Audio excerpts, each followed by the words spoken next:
邊捉住個鐵線先可以行到落去咯。喺下面睇都幾壯觀啊！今日好開心啊！終於都天晴，仲見到個太陽公公添啊！而家就出發緊去南山行山啊，同埋今晚夜晚黑咧有得睇螢火蟲，好期待啊！不過係要凌晨先翻到落嚟市區咯。我係臨琴晚瞓覺之前先至決定啊。First stop, Strathfield. 跟住要再轉火車。係，我而家就搭緊鄉郊嘅火車咧，去緊 Wandsworth 嘅瀑布山徑啊。咁其實嗰邊咧係有應該係叫悉尼嘅西部咧，有好多唔同嘅行山路線嘅。但係因為前嗰兩日都落雨啦，我就去唔到啦。好好在今日就天晴啦，但係我就遲咗出門口喎，趕唔到班火車。如果咧大家都係有機會嚟悉尼呢一度行山嘅話咧，或者係搭火車啦，咁建議都係要下載翻佢哋火車官方嘅時間表，咁就可以 track 住自己啲時間。如果唔係就好似我咁樣浪費咗成個大半個鐘咯。最後啱啱咧，我喺城市入邊行嘅火車啦，搭嘅時候超級撩，我就想死嘅。但係我喺 station 裏邊啦，同埋個火車入邊都係冇廁所嘅。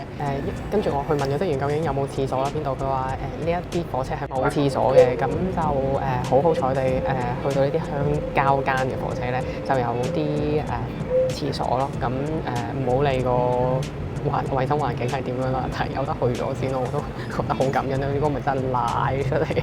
啱啱落車啦，原來要自己打開道門㗎。啱啱落車啦，原來要自己打開道門㗎，唔可以要記得 tap 翻張卡，因為成日都有人 check 嗰個車票。我雖然有帶到4塊麵包同埋1 pack 嘅醃肉啊，但係我擔心都唔夠，因為我想去 Lincoln Rock 嗰度睇埋日落，咁就有一段時間我驚肚餓行唔翻落嚟嘅，所以都係要買定啲嘢食先。好啦，鑑於呢一個行山咧要用即時嘅能量，所以我都係買呢一個嘅 nut bar 咯。咁我而家咧就喺 Wandsworth 嘅呢個小鎮嗰度行路過去嗰條 Track 嘅入口啦。因為其實佢就有巴士搭嘅，不過仲要等半個鐘。我行過去都係差唔多半個鐘，咁我不如行下啦，反正都係見行啊嘛，行山，所以就係咯。好多野生嘅鸚鵡啊，定地都係鸚鵡，超近距離，好得意啊！今日天氣真係好好啊，不過其實沿路差唔多半個鐘都係呢啲路咯。不過其實而家都仲係喺 Wandsworth 嘅小鎮裏邊，行咗35分鐘之後就嚟到呢一度嘅入口處啦。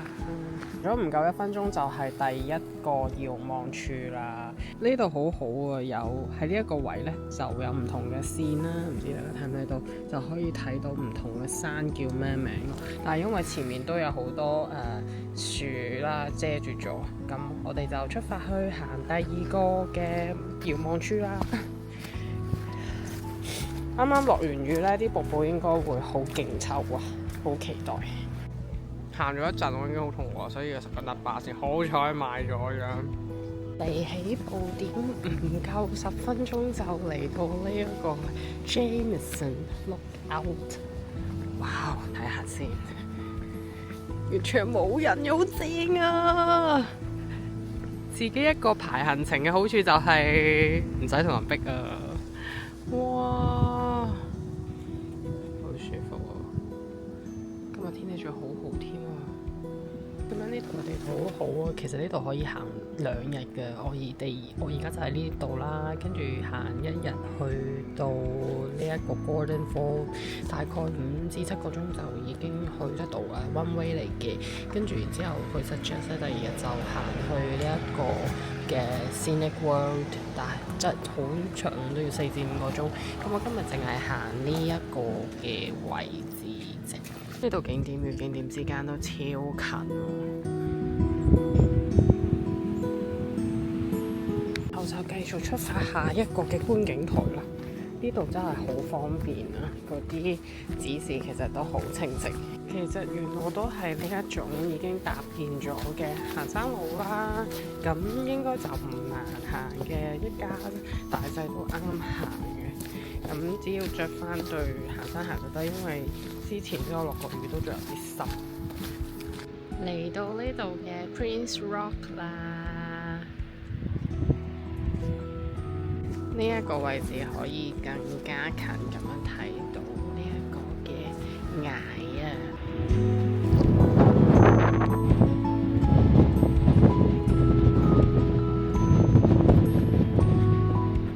而家去緊 Undercliff Track， 行20分鐘左右。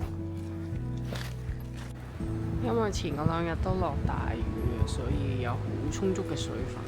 大家見唔見到啲水喺上面滴緊落嚟？我哋可以想像呢，以前嘅人，佢哋為咗開拓旅遊業咧，辛辛苦苦開呢啲咁靚嘅地下出嚟，先有而家我哋可以行到嘅山路。如果唔係，就好難先可以行到啦。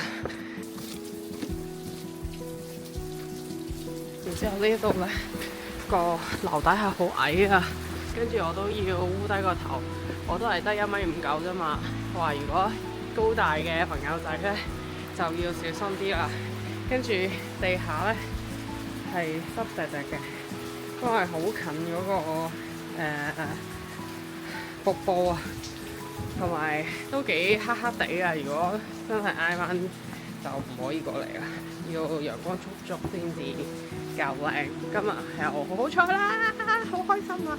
所以出邊係咁樣噶，見到呢個 Prince Rock 好近距離見到，行緊過去啦。啱啱經過就係 Undercliff Track 啦，而家就去緊 National Pass。好乾燥啊！呢度聽到好大聲嘅水聲啦。呢個瀑布就喺出邊，唔知睇唔睇到咧，大家。我後面咧就係啲水飛落山嘅地方啊，其實就唔係好壯觀嘅。我諗咧遠距離啱啱欣賞嘅咧仲更加壯觀。不過呢度就好舒服啦，冇乜人。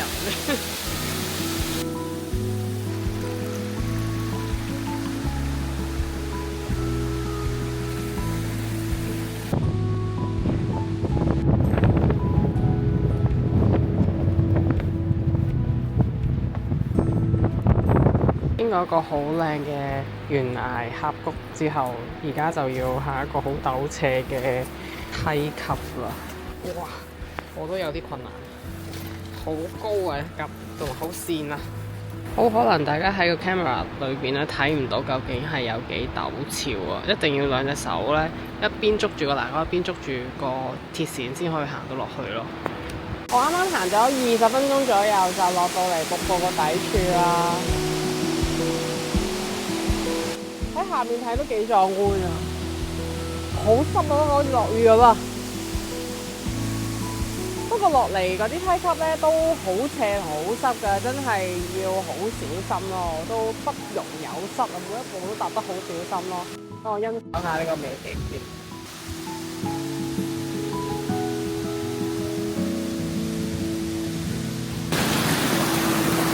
哇！上面嗰啲水有太陽光嘅射住咧，好似啲銀水咁啊！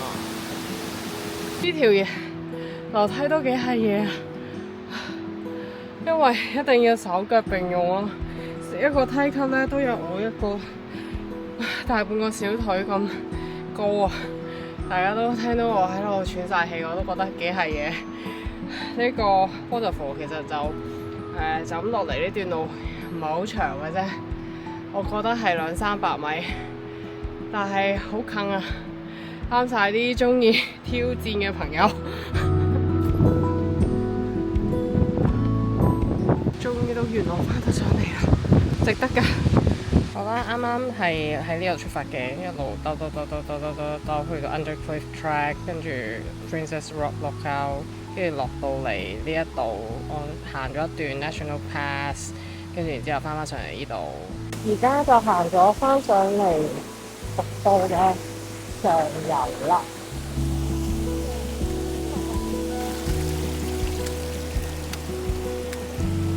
呢個 Charles Darwin Walk 係行唔到，唔怪之啱啱喺瀑布底下呢，佢應該係可以喺瀑布底下一路兜翻上嚟呢度嘅，因為佢呢一個喺之前有個水浸啦，搞到冇得開啊，冇得行，咁而家就要原路翻上嚟，唔緊要啦，而家就繼續出發。啱啱就喺呢度行落去，跟住就喺呢度出翻嚟，因為我啱啱 search 下呢，發現 Lincoln Rock 嗰度行翻出去市中心呢都要成40幾分鐘，仲要入咗黑，我又冇帶頭燈，所以就改變計劃，咁就去一個喺小鎮比較近啲嘅湖啊，就去睇日落啦。咁而家就係3點半，日落就係5點，希望我可以趕得切啦。啱啱徒步行咗50分鐘，3.4K， 咁就嚟到我身後嘅呢一個湖啦。咁我仲趕得切可以睇日落。其實呢度係應該真係 local 先會專登去入到嚟呢度咯。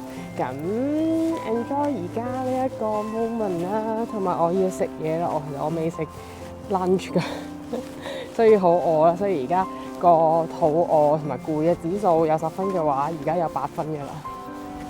覺得Hello， 應該以為我有嘢食，其實我真係有嘢食。呢個湖其實有好多嘅雀仔啦，同埋鴨仔啊！我而家開餐先，睇住呢個咁靚嘅日落。好彩我之前買咗一啲呢啲 ham 咋。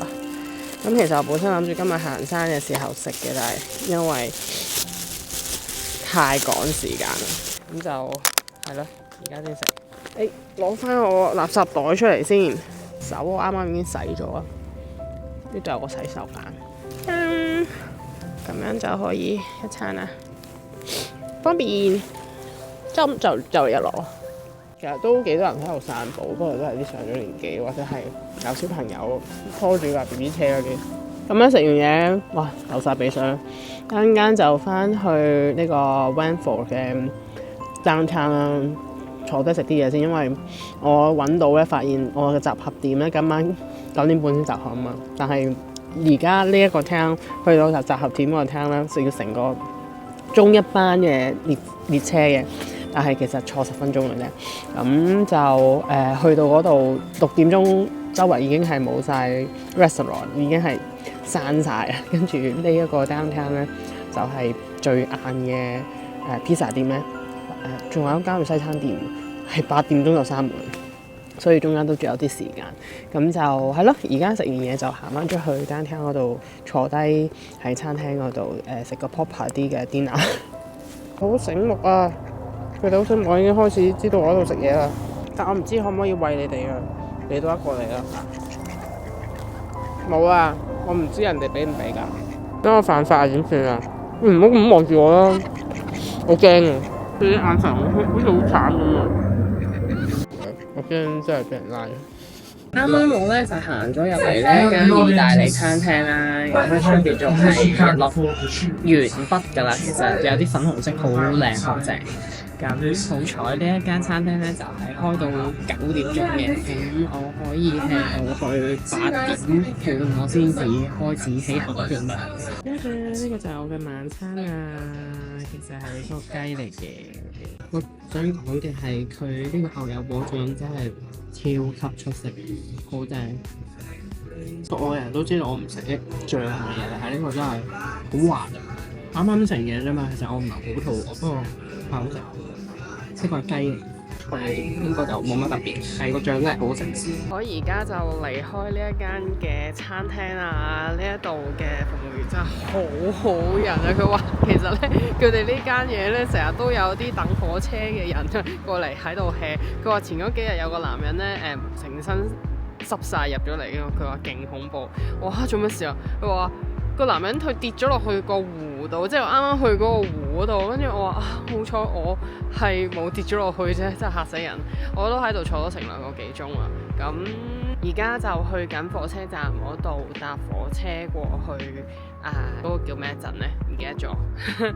總之係去到一個鎮，跟住然之後就行20分鐘左右去到嗰個山路嘅入口咯。咁而家其實係黑晒嘅，不過我諗應該啦，冇嘅，應該 OK 嘅。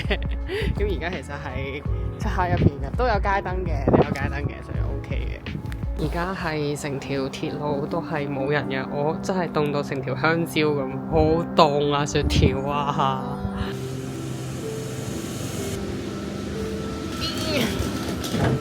唔記得咗，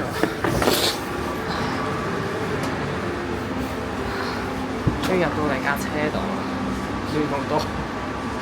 啱到咗 Hazelbrook 呢個小鎮啦，而家就行緊過去個 Meetup Point 嗰度，大概20零分鐘啦。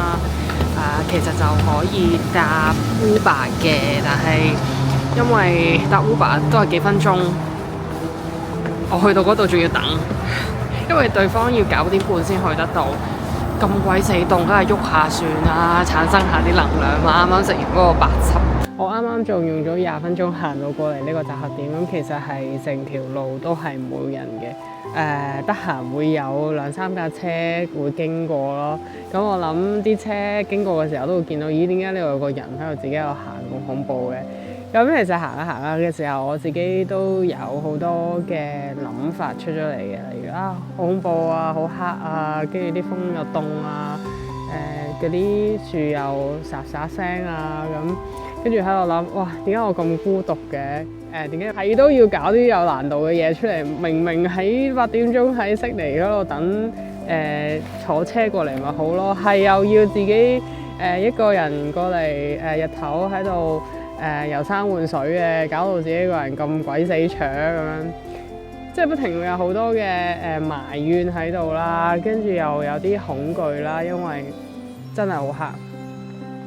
但係嗰一刻又突然間諗其實啲樹都日日夜夜都喺度啦，咁佢又唔會話啲風好恐怖啊，啲人好恐怖啊，啲雀好恐怖啊咁樣。其實呢啲全部都係自己個心標籤咗出嚟啊。點解黑夜就恐怖咧？點解凍就係代表孤獨咧？跟住就啲情緒就冇咗啦，跟住就慢慢行到呢度。不過有樣嘢就好正嘅係望一望個天，超多星啊！雖然而家係有盞大燈打住啦，希望可以記錄低呢啲星河啊！就咁望一望，哇，好鬼多星啊！希望我可以錄到啦。啱啱導遊已經到咗啦，佢好準時啊！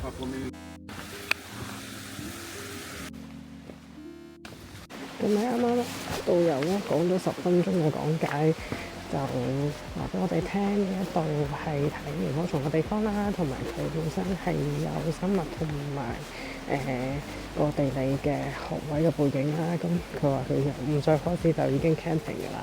咁就佢唔係 show off 嘅，總之係話俾我哋聽有問題可以隨時問嘅，咁好 nice 同埋佢好搞笑。咁而家我哋一行人就行緊入去睇螢火蟲嘅 cave 嗰度啦。其實而家咧啱啱喺出邊等佢哋嘅時間咧，睇緊溫度得5度，因為之前落過雨咧，真係好濕啊！我呢度真係有啲難睇，呢度就係好多有啦！我見到係綠色㗎，個導遊話咧，有啲人會見到佢係白色，有啲人見到係藍色，我全部都見到係綠色㗎。同埋咧，原來呢啲唔係螢火蟲嚟嘅喎，同埋呢啲蟲咧係得全世界澳洲同新西蘭先有。其實呢度真係好黑啊！我成日見到啲 grow worm， 我自己都身受不了咁樣。而家導遊將光射過去個 waterfall 嗰度，所以我哋先會見到咁靚嘅 waterfall 啊！而家係10點39分啊，咁就我哋準時9點半入嚟嘅。咁而家就開始行翻緊出去啦。咁都冇我想象中搞到咁夜。但係條路其實都係唔易行啊，因為好鬼濕啊，同埋我哋好好彩啊！今日咧有導遊講話，其實我哋已經見到80%嘅 grow worm 喺入邊嘅，好少可係咁啊，同埋多數都係喺夏天佢哋要交配 mating 嘅季節先可以見到100%。而家就係凌晨嘅1點半啦，比我預計中係早咗半個鐘咧，搞掂晒所有嘅沖涼啊嗰啲嘢。咁今晚睇嗰個 Growth Womb 咧，真係好特別嘅體驗啦。雖然鏡頭前面係睇唔到嘅，但係個體驗係真係烙印咗喺個腦海裏邊咯。原來大自然有啲咁奇妙嘅動物。咁都好幸運啦，遇到個導遊，佢係好有專業嘅知識啦，同埋好有心機咁樣解釋俾我哋聽呢一啲係乜嘢嘅生物啦。咁見得好有趣啦。如果係我第一次去行呢個野山啦，仲要唔係普通嘅野山啦，真係泥濘濕晒，又要穿過啲少少溪流啊，跟住最後尾去到瀑布啊咁樣。其實隻眼咧除咗嗰啲growth worm 咧係睇得到之外，真係睇到前面嘅地下，其實睇唔到其他嘢咯。主要都係靠個感官去行每一步路啊，聽嗰啲聲音啊。雖然個行嘅嗰個山嘅過程唔係好耐，咁大概真係15至20分鐘啦，因為個導遊真係行得好快，50幾歲，哇！我跟住我都覺得有啲快，可能我體能唔係幾好。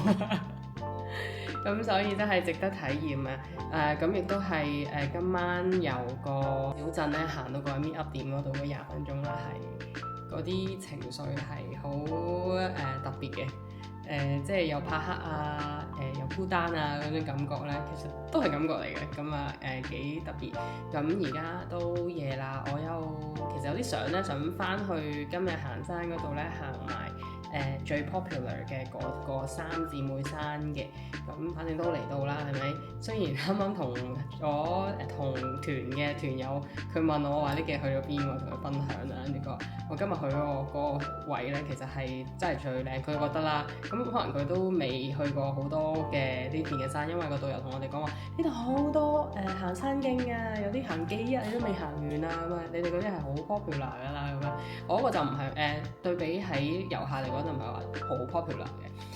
但係聽日諗住去嗰個咧，就真係好似必到咁樣，因為我見到各大嘅嗰啲 one day tour 嘅團嘅網站都係會有呢一個 tour 咯。